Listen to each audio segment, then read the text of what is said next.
কোরবানির সুন্নাহ পদ্ধতি কি, কোন দিকে ফিরে জবাই করতে হবে? এর উত্তর হলো, কোরবানির সুন্নাহ সম্মত পদ্ধতি হলো পশুকে মাথা দক্ষিণ দিকে দিয়ে পাও কেবলামুখী করে তারপরে বিসমিল্লাহি আল্লাহু আকবার বলে কি করতে হবে? জবাই করতে হবে। জবাই করার ক্ষেত্রে সাধারণত পশুর কানকে গলার দিকে টেনে ধরলে যে জায়গায় এসে কান থামে ওই জায়গা বরাবর যদি ছুরি চালানো হয় তাহলে খুব দ্রুত পশুর জবাই হয়ে যায়, কষ্ট কম হয়, হাঁডি টাডির উপরে যায় না সাধারণত।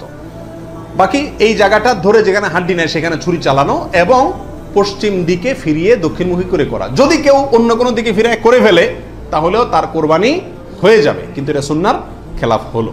রাসূল আকরাম সাল্লাল্লাহু আলাইহি ওয়াসাল্লাম থেকে এভাবে কোরবানি করাটাই প্রমাণিত আছে।